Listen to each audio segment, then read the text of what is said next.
अस्सलाम वालेकुम दोस्तों। कैसे हैं आप सब लोग। इस वक्त में आप सबको खुशामदीद। तो जी, ज़्यादा टाइम वेस्ट नहीं करते। आज की वीडियो है वीकली एनालिसिस के ऊपर, हमारे गोल्ड और क्रूड ऑयल के ऊपर, और नेस्डैक भी कवर कर लेते हैं। तो जी, बात कर लेते हैं पहले फ्राइडे की कि फ्राइडे को कैसे दिन रहा। फ्राइडे को बहुत एक इवेंटफुल दिन रहा। काफ़ी ज़्यादा मार्केट जो है हमारी साइडवेज चली, स्टॉप लॉसेस हिट हुए, और बस मामला थोड़ा सा ऊपर नीचे ही रहा। यह है कि गोल्ड की एंट्रीज मैंने कही थी 1841, 47 और 56 से डालने के लिए। एग्जैक्ट 1847 पे उसकी रिएक्शन है। गोल्ड पे तो उम्मीद है कोई नहीं फंसा होगा, सब अपने प्रॉफिट में ही बुक करी होगी ट्रेड। यह है गोल्ड हमारा अच्छा चला। यह है क्रूड ऑयल ने बस थोड़ा सा हमें डिसअपॉइंट करा। अच्छा, क्रूड ऑयल के जो एसएल हिट हुआ है और जो एंट्री ली थी और दी थी, वो बेसिकली वजह ये थी कि M15 के ऊपर कोई बियरिश कैंडल्स नहीं बनी थी। तो एक चीज़ मेरी याद रखिएगा कि अब जब भी कभी मार्केट ऊपर आ रही हो नीचे आ रही हो, तो अगर आपको बाई की एंट्री लेनी है तो वहाँ पर चेक करें M15 M5, मतलब ठीक है, कैंडल्स के ऊपर कि यार बुलिश सिनेरियो दे भी रहा है, बियरिश सिनेरियो दे भी रहा है, तो जब एंट्री लें। तो अब इस चीज़ का लाजमी ख्याल रखना है और स्टॉप लॉस बिल्कुल रखना है। और ये है कि अच्छा, ऑयल का अगर मैं बताऊं तो मैंने जो 2 दिन पहले एंट्री दी थी 78.50 के एजी से लेकर 78.90, वहाँ पर मैं खुद भी अपनी ट्रेड पर मौजूद था। 78.40 से मैंने अपनी ट्रेड उठाई और माशाल्लाह अल्हम्दुलिल्लाह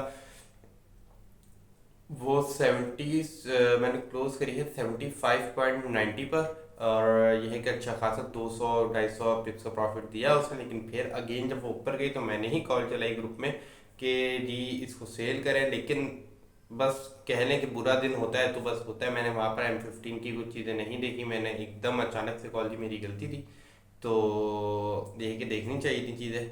बहरहाल US 100 भी हमारा एक्सेलरेट हुआ, क्योंकि बात वही है कि मार्केट बहुत साइडवेज चल रही थी और बुलिश सिनेरियोज दे रहे थे, तो मार्केट नहीं चल पा रही थी सही।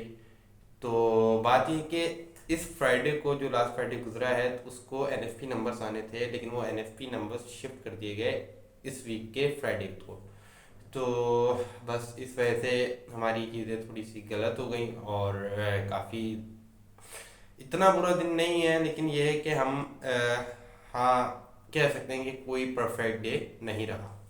तो जी, ठीक हो गया। तो अब हम कवर कर लेते हैं नेक्स्ट वीक को। नेक्स्ट वीक में हमारे पास क्या मौजूद है। नेक्स्ट वीक में हमारे पास मौजूद है काफ़ी सारे डेटास, और मेन डेटा हमारे पास मौजूद है फ्राइडे को NFP 5:30 बजे। मैं बताता हूँ NFP, इस वीडियो के आखिर में आपको बताऊंगा कि NFP बेसिकली है क्या चीज़, आप लोगों को समझना बहुत ज़रूरी है चीज़ है। तो जी, मैं आप लोग को बताता हूँ कि मैं ऑयल और ये जो ऑयल है, गोल्ड है और नेट गैस है, ये बेसिकली बुलिश सिनेरियोज दे तो रहे हैं। लेकिन जी वही बात है ना कि यार डेटास आने हैं अभी, NFP भी आना है।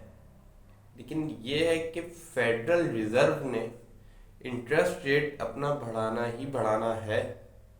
इंटरेस्ट रेट बढ़ेगा क्योंकि जी उसके पीछे रीज़न है, इन्फ्लेशन कम नहीं हो रही, जॉब्स नंबर ज़्यादा आ रहे हैं। तो जी जाहिर है कि फेडरल रिजर्व इंटरेस्ट रेट बढ़ाएगा, और जब इंटरेस्ट रेट बढ़ता है तो आप लोगों को अच्छी तरह पता है कि मार्केट नीचे की तरफ आती है। तो ISO नंबर्स आए थे, तो ISO नंबर्स में क्लियरली डायरेक्शन दी है कि हम जॉब्स की जो एम्प्लॉयमेंट है उसके नंबर्स हम हायर साइड देंगे। तो this could be a bullish task.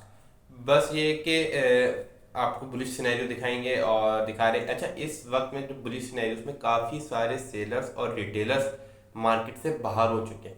इसके पीछे का रीज़न ये है कि जी भाई उन्होंने देखा कि यार हाँ मार्केट ऊपर की तरफ जा रही है, तो भाई बैठ गए सारे बाय साइड पर।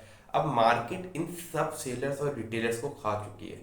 अब मार्केट ने सेलर्स और रिटेलर्स का खात्मा कर दिया है, और सेलर्स और रिटेलर्स ने अपनी ट्रेड्स बंद कर चुके हैं, और वो अब मार्केट को बुलिश साइड के ऊपर देख रहे हैं कि यार हम अब बुलिश करेंगे, अब हम बाय साइड पे बैठेंगे, अब वो अपनी बाई की एंट्री ढूंढेंगे। ठीक है, this is very bad challenge for them and for us to.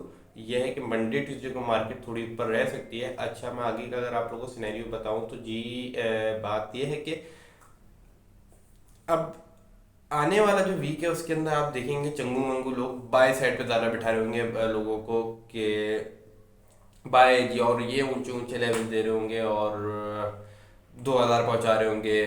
तो ये सब देखना है। और लेकिन ये है कि मैं जो समझता हूँ मार्केट को और जो हिसाब से मैं चल रहा हूँ मार्केट को लेकर, और मेरे जो यहाँ तक नॉलेज है, तो मैं ये समझ रहा हूँ मार्केट को कि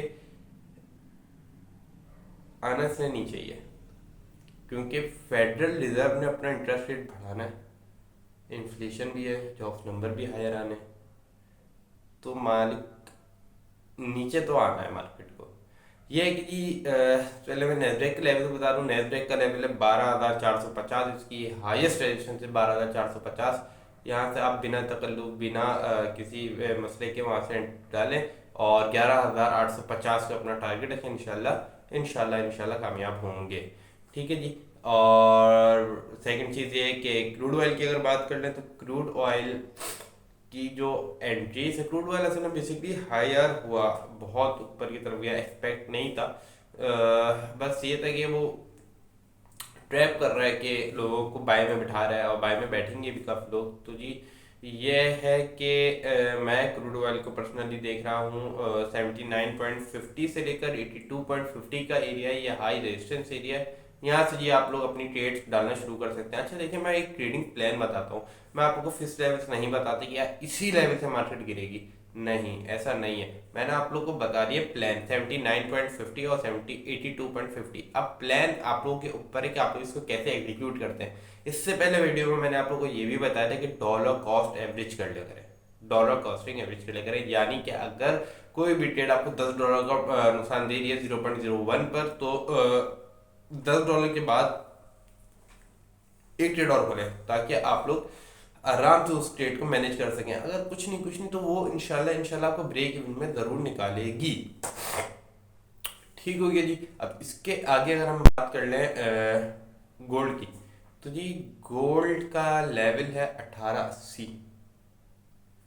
1880 से लेकर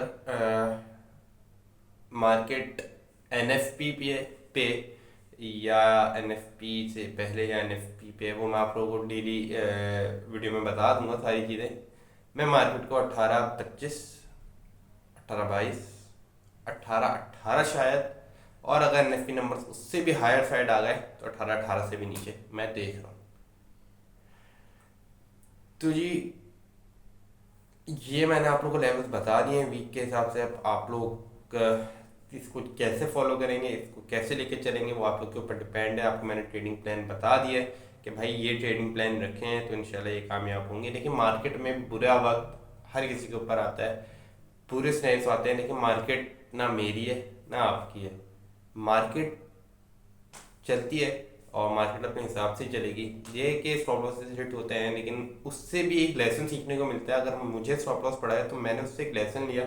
बताया आप लोगों को कि मैंने M15 के ऊपर कैंडल्स बनते हुए नहीं देखी, बेरिश फॉर्मेशन होते हुए नहीं देखी। ये कि इंशाल्लाह अब आने वाले वक्त में उन चीज़ों का भी ख्याल रखा जाएगा जो चीज़ मैंने उस वक्त नहीं देखी। ठीक हो गया जी। अब मैं बात कर लेता हूँ NFP की। बेसिकली NFP है क्या? NFP है नॉन फार्म पे रोल्स। अच्छा, NFP जो है हर महीने के स्टार्ट के पहले हफ्ते के पहले जुम्मे को डाटा रिलीज करता है। इस डाटा में तीन तरह के डाटा होते हैं, तीन डाटा रिलीज होते हैं। सबसे पहला होता है एवरेज आर्ली अर्निंग्स, दूसरा होता है नॉन फार्म एम्प्लॉयमेंट नंबर्स, तीसरा होता है अनएम्प्लॉयमेंट क्लेम्स। ठीक है जी। ये डाटा बहुत अहम डाटा होता है और इस डाटा को बहुत ज़्यादा फोकियत भी हासिल है और इस डाटा को बहुत ज़्यादा अहम समझा जाता है, क्योंकि जी इसमें पूरी ओवरऑल इकोनॉमी के बारे में आपको बताया जाता है। पूरे ओवरऑल इकोनॉमी बताई जाती है कि अब अमेरिका में क्या सिनेरियो है, अनएम्प्लॉयमेंट कितनी है और एम्प्लॉयमेंट कितनी है, और ये एवरेज आर्ली अर्निंग्स कितनी है मजदूरों की। तो जी वो मैं अभी कवर कर रहा हूँ, अभी मैं आपको बता रहा हूँ ऐसा ऐसा सारी चीज़ें, कोई मसले वाली बात नहीं है। अच्छा, ये डाटा इम्पैक्ट करेगा मार्केट को और हाईली वॉलेटाइल होगी मार्केट, और हाई तरीके से आप देखेंगे मार्केट को वॉलेटाइल होते हुए। तो जी सबसे पहला डाटा जो आता है वो होता है एवरेज अर्ली अर्निंग का। मतलब ये कि भाई जो भी एक बिजनेस है, ठीक है, बिजनेसमैन में जो बिजनेसेस में जो मजदूर काम कर रहे हैं उनकी एवरेज अर्ली अर्निंग कितनी है, मतलब उनकी घंटे के हिसाब से अर्निंग कितनी है, तो उसका एक एस्टिमेट लिया जाता है, एवरेज बताया जाता है कि भाई ये एवरेज है। और इससे फायदा ये होता है कि जो कंज्यूमर्स होते हैं बेसिकली उनकी जो अर्निंग्स हैं, जो कंज्यूमर है उनकी जो अर्निंग है वो डिपेंड कर रही है कि जाहिर है उनके जो अखराजात हैं वो भी इसमें शामिल होंगे मजदूरों की अर्निंग्स में, मजदूरों को पैसे देने में। ठीक है जी। अब सेकंड चीज हो जाए non farm employment numbers. Non farm employment number सीधा सीधा ये बताते हैं कि भाई कितने लोग, अच्छा इस चीज में एग्रीकल्चर डिपार्टमेंट नहीं होता, फार्मिंग डिपार्टमेंट नहीं होता, इनकी चीजें शामिल नहीं होती। इनके अलावा जितने भी मजदूर हैं या कोई भी है बिजनेस वो शामिल होते हैं सिवाय इनके। ठीक है, फार्मिंग और एग्रीकल्चर के अलावा। और नॉन फार्म एम्प्लॉयमेंट नंबर्स में ये बताया जाता है कि भाई एम्प्लॉयमेंट नंबर्स कितने हैं, कितने लोग एम्प्लॉयड हैं और क्या चीज़ें हैं और कैसे चल रहा, तो ये इकोनॉमी के ऊपर काफ़ी असर करती है। और तीसरी चीज़ ये बताई जाती है कि भाई अनएम्प्लॉयमेंट क्लेम, मतलब कितने लोग बेरोजगार हैं। ये भी अमेरिका के ऊपर बहुत ज़्यादा इफेक्ट डालता है उसकी इकोनॉमी पे। और ये ट्रेडर के लिए इसलिए ज़रूरी है चीज़ें क्योंकि चीज़ जाहिर है पूरी मार्केट अमेरिका के ऊपर चल रही है, अब उसकी इकोनॉमी डाउन हो या राइस हो, ट्रेडर को तो उस पर ध्यान देना है कि भाई हाँ मैं अब यहाँ से कमा सकता हूँ। तो जी ये है, आप लोग पूरी नज़र रखें और ये आप लोग को मिल जाएगा फॉर इफेक्टिव में, एनएफपी की न्यूज़ आपको मिल जाएगी और 5:30 बजे न्यूज़ है फ्राइडे को।